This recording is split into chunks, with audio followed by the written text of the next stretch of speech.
మరి మయోఎక్టమీ and microwave అబ్లేషన్కి రెండింటికి difference ఏంటి?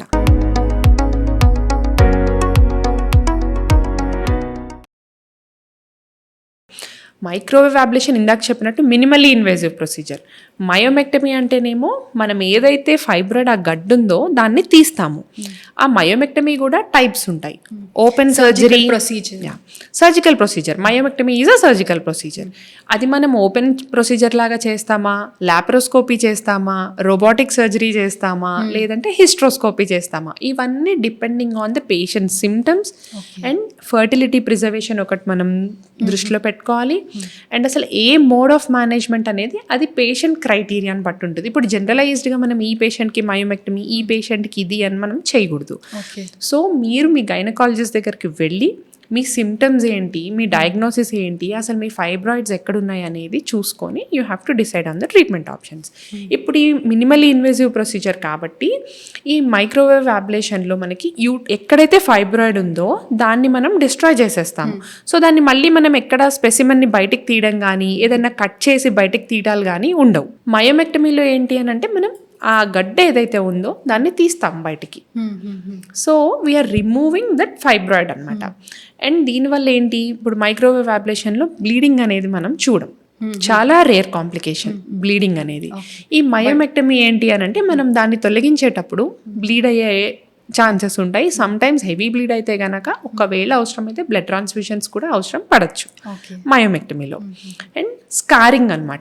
ఇప్పుడు మైక్రోవేవ్ అబ్లేషన్లో యూట్రస్ లోపలే మనం ఫైబ్రాయిడ్ని డిస్ట్రాయ్ చేస్తున్నాం కాబట్టి ఎక్కడ స్కార్ అనేది పడదు. యూట్రస్ మీద మనం కట్స్ చెయ్యము. That is why minimally invasive. Exactly. So ఈ కట్స్ ఉండవు.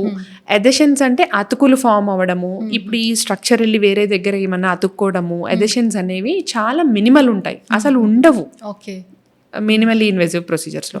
వేరేజ్ మయోమెక్టమీ మనం అది ఏదైతే ఫైబ్రాయిడ్ ఉందో తీసిన తర్వాత మనం లోపల యూట్రస్ మీద స్టిచ్ చేస్తాం. సో దీనివల్ల మీకు ఆ స్కారింగ్ ఒకటి ఉంటుంది, ఎదెషన్స్ ఫార్మేషన్ అనేది కూడా ఉండొచ్చు. అండ్ పెయిన్, ఈ మినిమల్ ఇన్వేజివ్ ప్రొసీజర్ మైక్రోవేవ్ అబ్లేషన్లో పెయిన్ అనేది చాలా తక్కువ.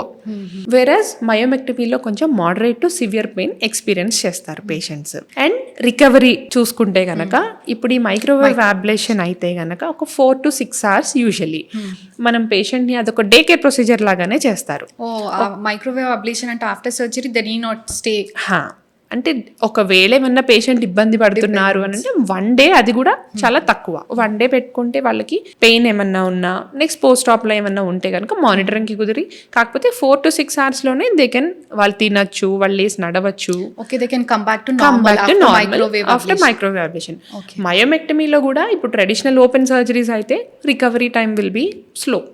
అండ్ ఈ లాప్రోస్కోపిక్ చేసిన, హిస్ట్రోస్కోపిక్ మయోమెక్టమీ చేసినా కానీ కొంచెం రికవరీ టైం అనేది కంపేర్డ్ టు మైక్రోవేవ్ అబ్లేషన్ కొంచెం ఎక్కువ ఉంటుంది. సర్జికల్ ప్రొసీజర్స్కే ఎక్కువ రికవరీ టైం. ఆబ్వియస్లీ ఇది మినిమల్లీ ఇన్వేజివ్, స్కారింగ్ ఉండదు, బ్లడ్ లాస్ ఉండదు, పెయిన్ ఉండదు కాబట్టి పేషెంట్ సిమ్టమ్ ఫ్రీ అవుతారు తొందరగా. And they get back very normal easily also.